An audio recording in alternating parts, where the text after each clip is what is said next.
सुप्रभात बच्चों, मैं आपकी हिंदी की अध्यापिका और आज हम हिंदी का पाठ 14 शुरू करने जा रहे हैं, जिसका शीर्षक है जुलाहे की कहानी। चलिए शुरू करते हैं। पाठ 14 जुलाहे की कहानी, जो एक आत्मकथा के रूप में इस पाठ में प्रस्तुत है।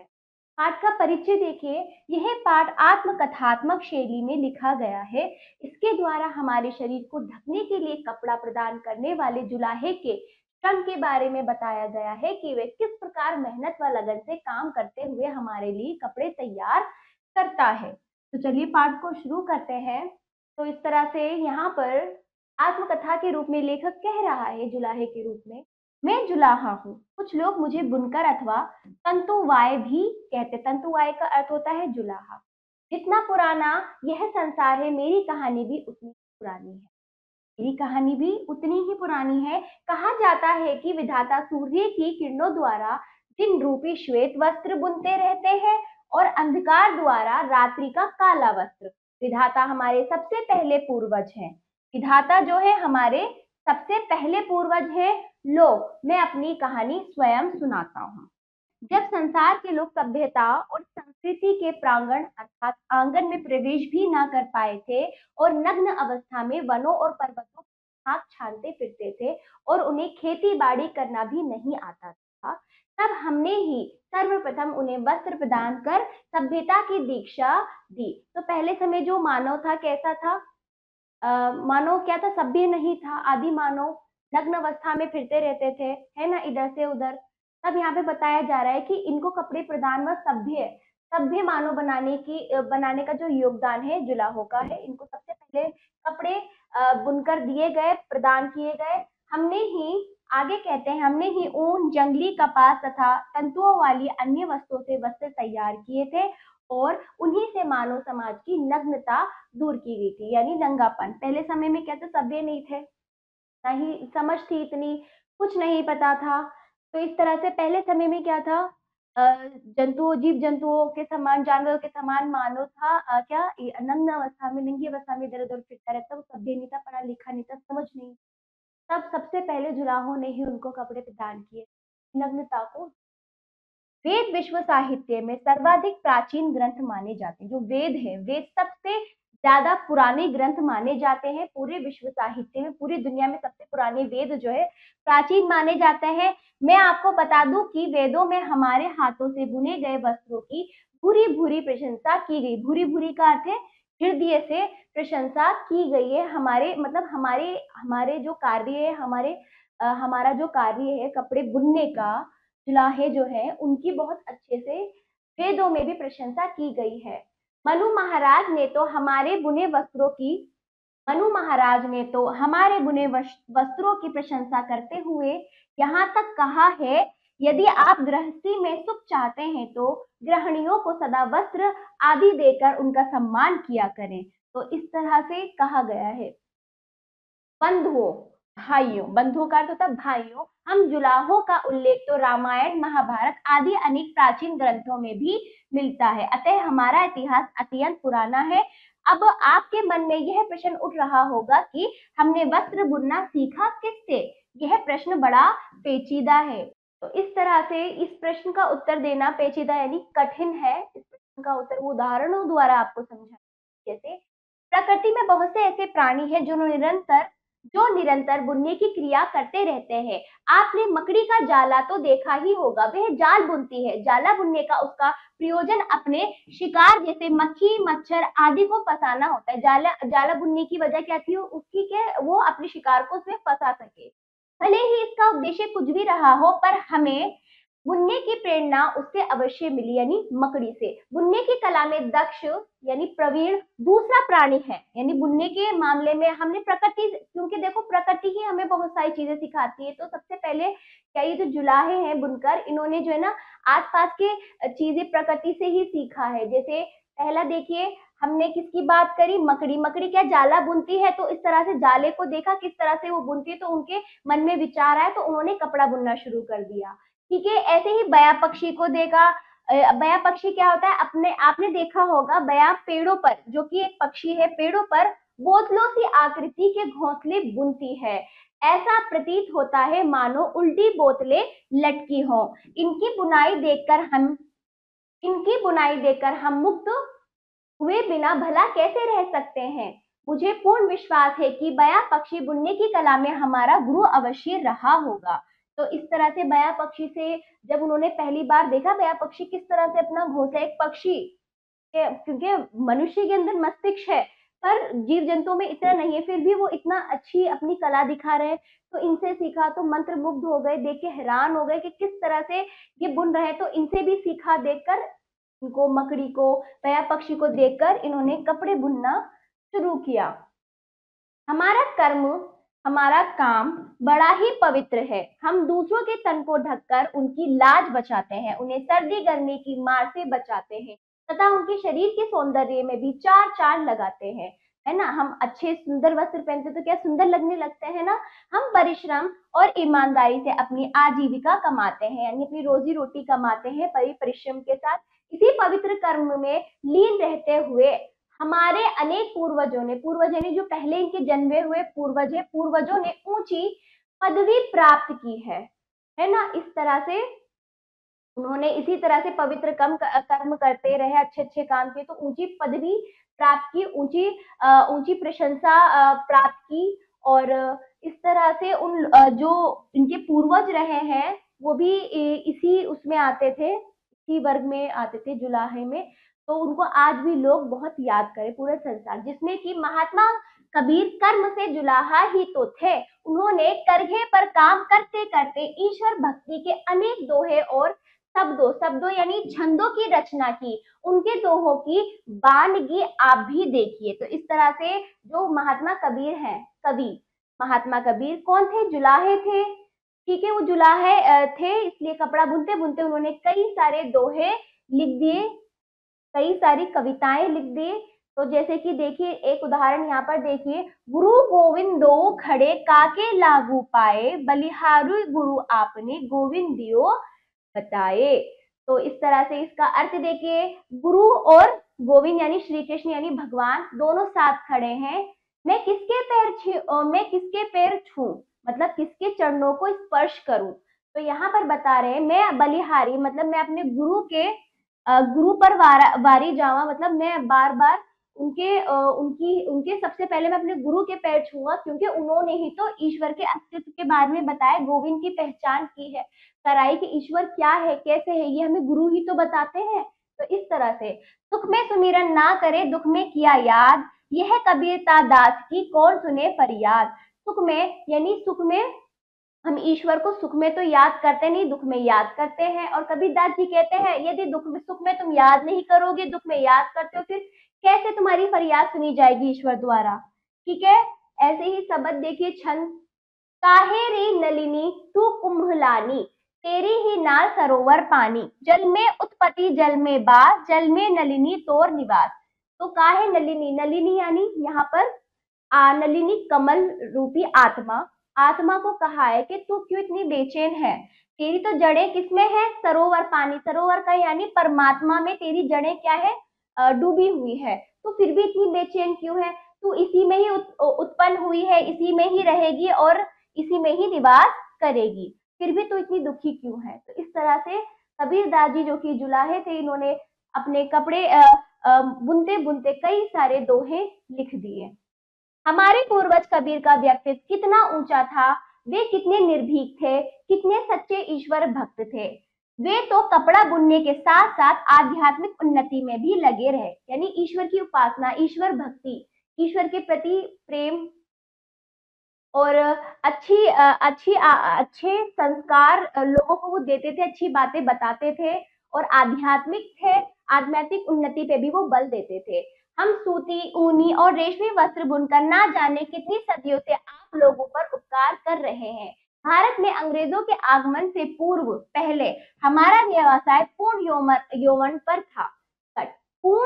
पर था, यानी कि अंग्रेज जब हमारे भारत आए उससे पहले क्या था, इस तरह से बुनकर ये जो है जुलाहे, इनका काम जो इनका था ये बहुत अच्छे से चल रहा था। जब अंग्रेज आ गए उन्होंने विदेशी वस्त्रों को लाकर इनका काम ठप कर दिया था। हमारे बुने वस्त्र देश विदेश में सभी जगह प्रशंसा पाते थे। तो अंग्रेज क्या करते थे, इतनी मेहनत से हाथ के बुने वस्त्र यहाँ से ले जाकर विदेशों में बेचते थे अच्छे दामों पर, और वहां की मशीनों द्वारा बने सस्ते कपड़े यहाँ पर महंगे दामों में बेचते थे। तो इस तरह से वो अंग्रेज यहाँ हमारे भारत को, इस तरह से हमारे भारत का वो शोषण करते थे। ठीक है। ढाका के मलमल के विषय में तो आपने सुना ही होगा कि उसका एक थान अंगूठी के बीच में से निकल जाता था। कितनी सूक्ष्म कताई और कितनी सूक्ष्म बुनाई थी हमारी। हमारे बुने कालीन, दरिया, रेशमी सूती वस्त्र, शाल, दुशाले आदि भारत के व्यापार को चार चांद लगाते थे। भारत में अंग्रेजों का आगमन हमारे हमारे लिए दुर्भाग्य बनकर आया, यानी कि जब अंग्रेज आ गए तो इनका काम क्या हो गया, ठप हो गया। ठीक है। फिर इन्हें बहुत सारी समस्याओं का सामना करना पड़ा। फिर उतने अच्छे से इनको जितनी मेहनत करते थे उतने उनको दाम नहीं मिले। अंग्रेजों के आने पर अंग्रेज शासकों ने हम पर अनेक अत्याचार किए, यहाँ तक कि कई कुशल जुलाहों के हाथ कटवा डाले। वे तो स्वार्थी एवं मक्कार थे, धोखेबाज मक्कार अंग्रेज ही अपने देश की मशीनों पर बुने कपड़ों की बिक्री हमारे देश में करके मालामाल होते गए, और हमारा व्यवसाय दिन प्रतिदिन क्षीण होता चला गया। है ना, क्या हो गया, क्षीण, यानी हमारा क्या होता चला गया, खत्म होता चला गया, कम होता चला गया इनका व्यवसाय, तरह से इनका घाटा होता चला गया। हमारे सामने रोजी रोटी की समस्या खड़ी हो गई कि इतने भी इनको पैसे नहीं मिल पाते थे ठीक से रोजी रोटी खा सके। हम तो कृतज्ञ हैं महात्मा गांधी के। तो कहते हैं आगे, हम जुलाहे कहते हैं यहाँ पर कि हम महात्मा गांधी के क्या है, कृतज्ञ, उनके आभारी आभारी रहेंगे, जिन्होंने स्वदेशी आंदोलन चलाकर और विदेशी वस्त्रों की होली जलाकर हमारे व्यवसाय को पुनर्जीवित किया। तो गांधी जी आए थे, आंदोलन कई तरह के आंदोलन गांधी जी ने चलाए, क्योंकि गांधी जी ने देखा कि अंग्रेज कितनी ज्यादा भारतीयों पर अत्याचार कर रहे हैं, तो उन सब पर आंदोलन चलाकर जुलाहों के लिए भी उन्होंने कई सारे आंदोलन चलाए, जिससे कि इनका व्यवसाय फिर से चलने लगा। उन्होंने खादी का प्रचार करके जन जन के मन में हमारे लिए श्रद्धा का भाव जागृत किया। एक बार पुनः हमें काम मिलने लगा। उन्होंने भारत को तो अंग्रेज की दासता से मुक्त कराया ही, यानी अंग्रेजों के क्या था, भारत अंग्रेजों का गुलाम था, दास था। साथ ही साथ हमारे व्यवसाय को भी उनके कब्जे से छुड़ा। तो गांधी जी ने गुलामी से आजादी कराई और फिर उनके कब्जे से भी छुड़ाया। हमारे बुने हुए वस्त्रों ने ही अंततः भारत माँ की लाज बचाई। तो आखिरकार जब अंग्रेज चले गए, हमने उनकी वस्तुओं का बहिष्कार किया, फिर हमारे भारत में ही हमारी चीजें उत्पन्न होने लगी। तो इस तरह से आगे देखिए, आज विज्ञान का युग है। इस युग में मशीनी वस्त्र धड़ाधड़ बुने जा रहे हैं, परंतु मशीनी वस्त्र बुनने की कला भी हमारे मस्तिष्क की ही उपज है।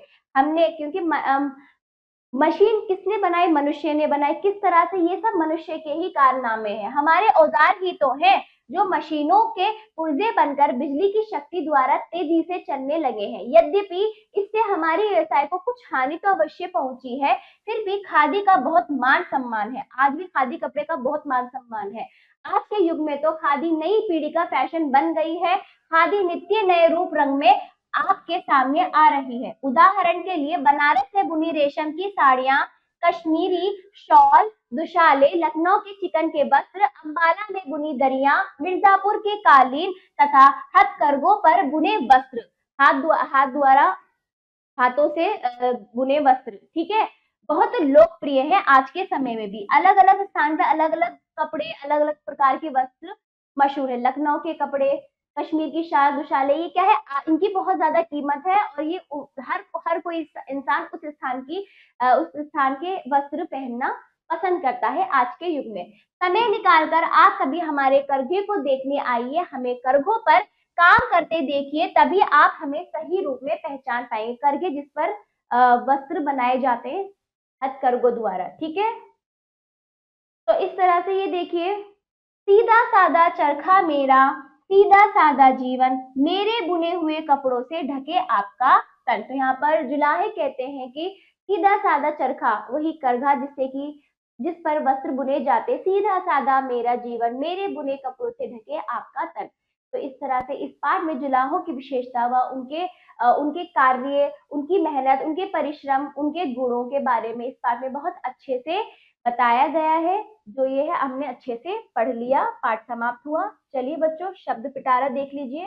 तंतुवाय जुलाहा, श्वेत सफेद, पूर्वज पहले जन्मा हुआ, प्रागन आंगन, तंतु रेशा, नग्नता, नंगापन, सर्वाधिक, सबसे अधिक, भूरी भूरी, खुले हृदय से, प्रशंसा, तारीफ, पेचीदा, जटिल, दक्ष, कुशल, मुग्ध, मोहित, आजीविका, रोजी रोटी, पदवी, उपाधि, खिताब, सबक, छंद, व्यक्तित्व, व्यक्ति की विशेषता, मक्कार, धूर्त, क्षीण, कमजोर, जागृत, सचेत, हथकरघा, हाथ से कपड़ा बुनने का करखा। तो आप इनको समझते हुए कंठस्थ कर लेंगे। बताओ कितना जाना, पाठ को समझकर आप इनको उच्चारण करेंगे। चलिए लिखित आइए सही विकल्प चुनकर ओएमआर शीट में गोले को रंगिए। का देखिए महात्मा गांधी ने कौन सा आंदोलन चलाया था? कौन सा स्वदेशी आंदोलन? हाँ देखिए कौन सा विश्व साहित्य में सर्वाधिक प्राचीन ग्रंथ माने जाते हैं? हाँ देखिए बच्चों, कौन विश्व साहित्य में सर्वाधिक प्राचीन ग्रंथ माने जाते हैं? वेद। ग देखिए कौन सा पक्षी बुनने की कला में पारंगत है? बयां। ठीक है। घ देखिए किस जगह की मलमल देश भर में प्रसिद्ध है? ढाका। आप इनको, मैंने आपको बता दिया सही विकल्प, ओएमआर शीट में आप स्वयं भरेंगे बच्चों अच्छे से। दूसरा देखिए, निम्नलिखित रिक्त स्थानों की पूर्ति कीजिए। का देखिए कबीर ने ईश्वर भक्ति के अनेक डैश की रचना की थी। किसकी की थी? दोहे और शब्दों की। किसने? कबीर ने की थी।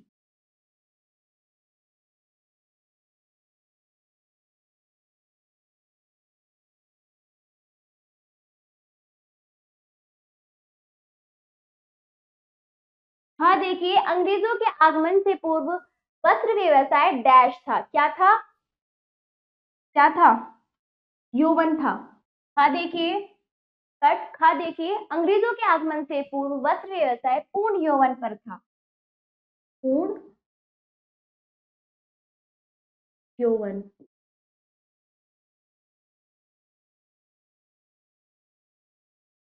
पर था। ठीक है। गा देखिए वेद डैश में सर्वाधिक प्राचीन ग्रंथ माने जाते हैं विश्व साहित्य में।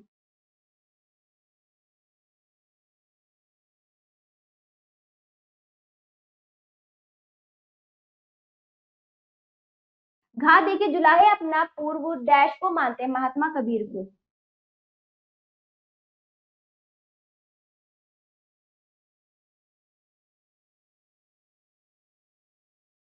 अगला देखिए जुलाहे का उल्लेख तो डैश और डैश आदि प्राचीन ग्रंथों में, जुलाहे का उल्लेख तो डैश और डैश आदि प्राचीन ग्रंथों में भी मिलता है, जैसे रामायण,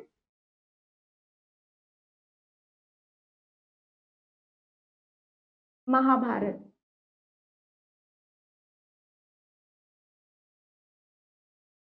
ठीक। चलिए ये अभ्यास पूरा हुआ। अगला देखिए स्तंभ आ व ब को जोड़कर उचित वाक्य बनाइए। हमारे पुणे वस्त्र देश विदेश में सभी जगह प्रशंसा पाते हैं। दूसरा देखिए ख मिर्जापुर के कालीन तथा हथकरघे पर बुने वस्त्र बहुत लोकप्रिय हैं। तीसरा गा देखिए हम परिश्रम और ईमानदारी से अपनी आजीविका कमाते हैं। चौथा घा देखिए मुझे पूर्ण विश्वास है कि बया पक्षी बुनने की कला में बुनने की कला में हमारा गुरु अवश्य रहा होगा। कुछ लोग मुझे बुनकर अथवा तंतुवाय भी कहते हैं। तो इस तरह से पाठ के अनुसार आपको इन वाक्यों को पूर्ण करना था। चलिए बाकी चौथा और पांचवा आप पाठ के अनुसार स्वयं करेंगे। इन प्रश्नों के उत्तर और ये अभ्यास आप अच्छे से अपनी अभ्यास पुस्तिका में स्वयं करने की प्रयास करेंगे। तो ये पाठ समाप्त होता है। आशा करती हूँ पाठ आपको समझ आया होगा। मिलते हैं अगले पाठ पर। धन्यवाद।